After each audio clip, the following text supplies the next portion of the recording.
Are you ready, kids? Aye, aye, Captain! I can't hear you. Aye, aye, Captain! Oh!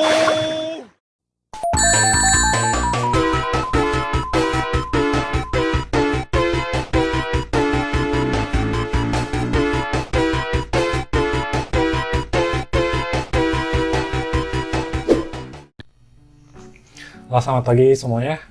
Kita ketemu lagi di IELTS for Indonesian. Nah, video yang pertama dari IELTS for Indonesian ini, gue pengen jelasin tentang gimana sih belajar, caranya belajar. Ngerti nggak? Kita belajar tentang caranya belajar, khususnya buat belajar IELTS. Karena sebelum belajar IELTS-nya itu sendiri, kita tuh mesti tahu nih, biar kita efektif nih dalam belajar kita, gimana caranya. Karena sayang aja misalnya kita udah investasi waktu, tenaga, terus misalnya juga ada yang sampai udah keluar uang buat belajar IELTS ini, tapi nggak efektif gimana. Jadi sebenarnya gue pengen jelasin learning foundation dari belajar IELTS itu sendiri, oke? Oke. Karena pada dasarnya tuh ketika seseorang diberikan pelajaran, misalnya dikasih pelajaran 100%, nah, nggak semua orang tuh benar-benar nyerap 100%. Mungkin juga nggak ada juga ya orang yang benar-benar nyerap 100%. Karena bahkan cara orang menerima materi pun yang efektifnya beda-beda ya. Ada yang secara auditori, ada yang secara visual, segala macam. Oke, gue mau sharing dulu ini ya. Jadi di video pertama ini gue bakal jelasin tentang learning foundation. Nah, yang pertama, motivasi.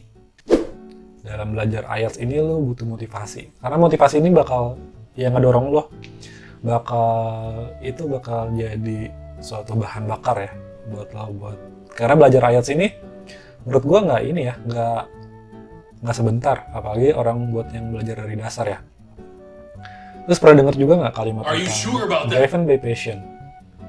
Jadi menurut gue itu sebuah kalimat yang deep banget ya, karena kalau kita sudah tergerak sama motivasi, jadi kita melakukan belajar IELTS ini sendiri akan merasa excited atau bergairah gitu ya. Jadi motivasi ini merupakan suatu hal yang penting banget.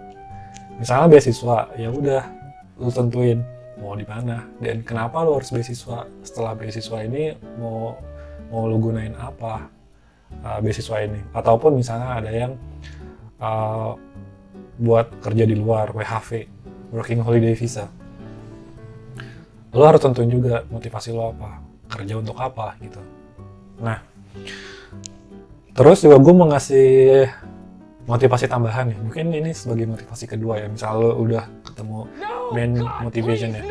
Nah, yang kedua adalah lo harus percaya juga bahwa ketika lo belajar IELTS ini, sebenarnya lo sudah pasti itu bakal berguna. Entah misalnya lo belum mencapai skor yang lo inginkan, tapi belajar bahasa Inggris itu sendiri tuh sudah sebuah keuntungan buat lo.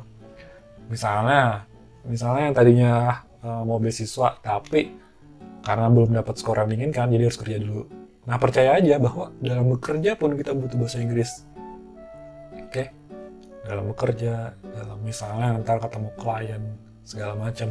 Jadi lo harus percaya bahwa belajar IELTS ini sendiri pun sudah sebuah keuntungan buat lo, oke? Jadi ingat, yang pertama adalah motivasi. Terserah motivasinya apa, tapi mungkin kalau IELTS sendiri, apalagi terutama academic IELTS itu, ya pasti buat beasiswa, oke ya? Jadi gue anggap buat beasiswa. Oke, yang kedua, kalau udah lo punya motivasi, coba deh see the big picture tentang kemampuan bahasa Inggris lo sejauh ini. Dan tentang IELTS itu sendiri. Jadi lo harus lihat dua hal ya, tentang kemampuan bahasa Inggris lo sama IELTS itu sendiri. Nah, apa sih maksud gue? Bahasa Inggris lo tuh maksudnya apa sih yang harus lo lihat?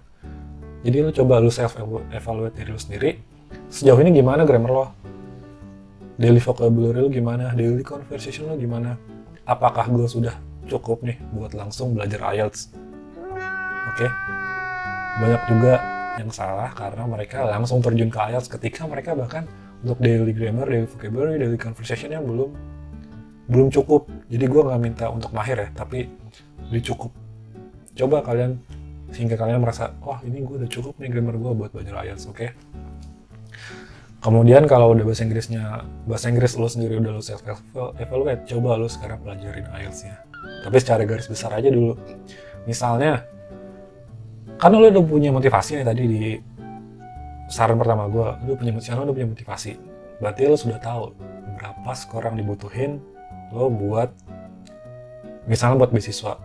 Umumnya biasanya buat engineering itu overall 6 dengan masing-masing part, reading, listening, writing ininya minimal 6. Sedangkan orang yang non-science atau non-teknik, biasanya mereka terutama untuk writingnya dibutuhin 7. Oke. Itu berarti lo harus pelajarin dulu. Emang gimana sih caranya gue biar dapat skor 7 di writing atau skor 6 di masing-masing part? Ya lo lihat gimana cara mereka menilai. Misalnya dalam speaking tidak boleh ada grammar error. Nah ketika lo lihat itu berarti lo self-evaluate lo gitu ya, self-evaluate lagi mau nggak mau kan. Wah berarti gue harus balik lagi nih ke basic English gue harus pelajari grammarnya. Oke, paham kan maksud gue? Jadi lo lihat pertama kemampuan bahasa Inggris seperti apa, terus kemudian sempurnakan, kemudian kau udah lihat juga dari IELTS-nya itu sendiri, sesuaikan dengan motivasi lo, sesuaikan dengan skor yang ingin lo tuju, dan gimana cara IELTS itu sendiri dinilai, lo sesuaikan. Nice. Itu dia, see the big picture. Jadi, nah kalau udah dua hal ini lo lakuin, kita lanjut ketiga.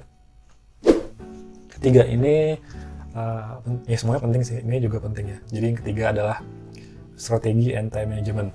Karena tanpa adanya strategi, motivasi lo tuh nggak ada yang ngejaga gimana caranya sampai tujuan lo. Dan kemungkinan efektifnya kecil.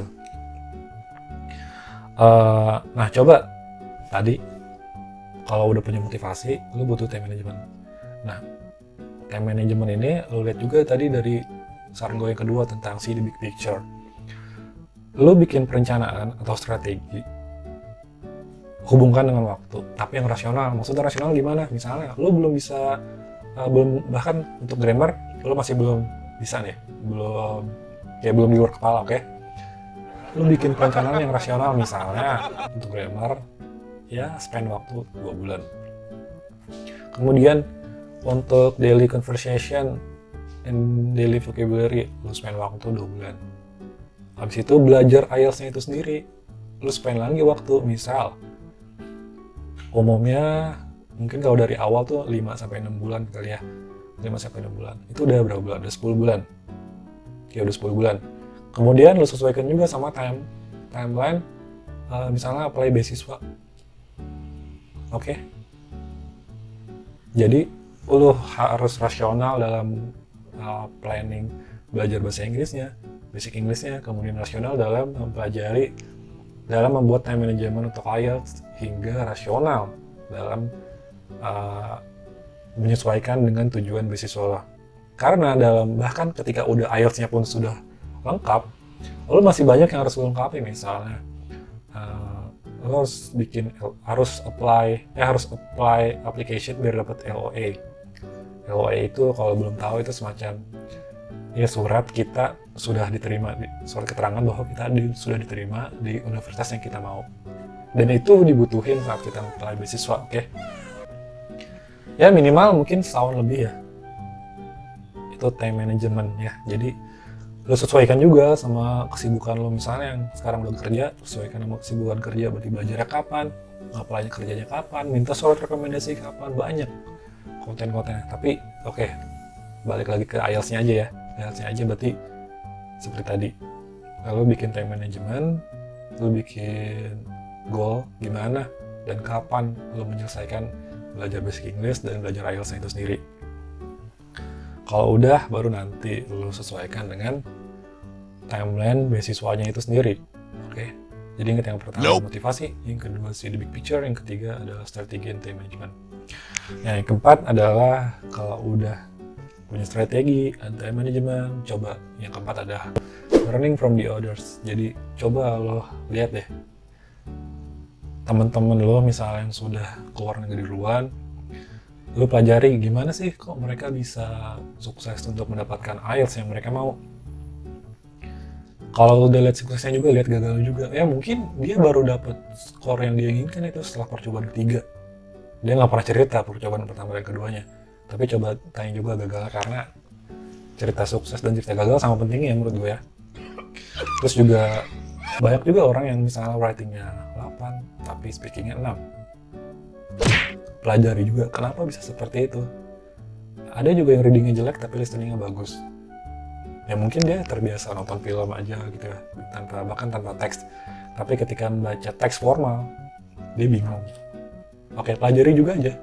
Jadi minimal lo bisa dapet insight-insight banyak dari orang-orang. Nah, kalau udah lo pelajari learning from the others, nah ini masuk ke saran gue yang terakhir. Saran gue terakhir adalah evaluate yourself. Jadi ini berhubungan juga sama yang keempat ya. Misalnya, ketika evaluate yourself, misalnya sejauh ini lo belajar bahasa Inggris gimana sih? Misalnya lo belajar sejauh ini bahasa Inggris, belajar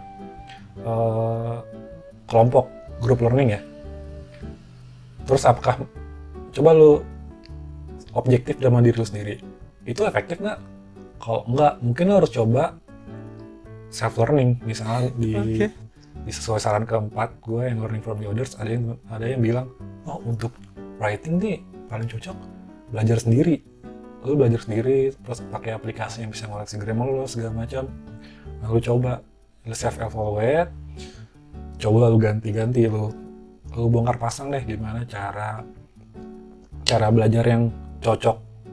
Karena ini kalau nggak cocok nanti lu justru malah nggak belajar caranya belajar. Oke? Jadi sesuai tema gue pengennya lu belajar caranya belajar. Nah termasuk ini, coba lu bongkar pasang cara lu belajar sendiri. Nah yang paling penting dari self evaluate ini adalah metode yang lu biasa gunain sebelumnya itu bikin lu enjoy nggak, bikin lu happy nggak, bikin lu tertekan nggak, atau bikin lu malas-malasan nggak.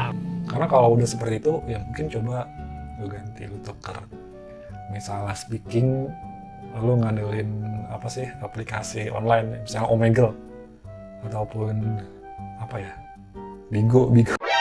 Nani? お前はもう死んでいる。 Coba sekarang lu ganti aja, misalnya dengan lu rekam suara lu sendiri, terus lu denger, pasti lu ngerasa ada yang aneh. Coba gue perbaiki lagi. Oke.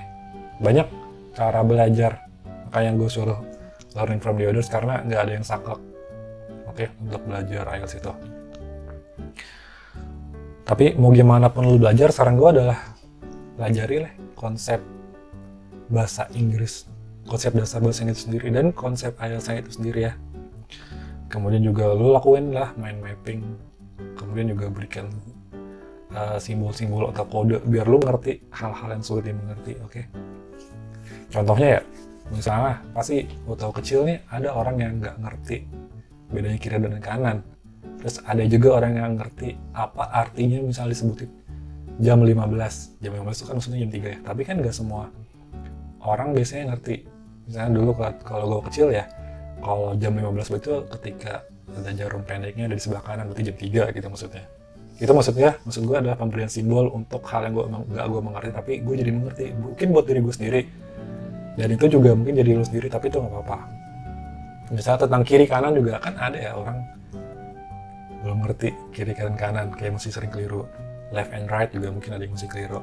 Tapi ada cara orang ngerti, misalnya kalau kanan misalnya ada tanda-tandanya apa ya, misalnya dia ingat sesuatu hal, oh ini kanan. Oke. Itu membantu banget. Oke. Nah untuk video pertama ini gue rasa itu aja. Learning foundation yang baik untuk belajar IELTS. Coba lakukan 5 hal tadi, tapi nggak terbatas sama itu aja ya. Oke.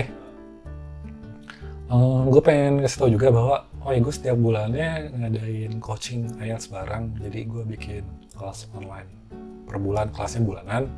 Dan misalnya ada yang tertarik belajar bareng gue, bisa hubungi sesuai di description nanti ya. Oke. Terima kasih teman-teman.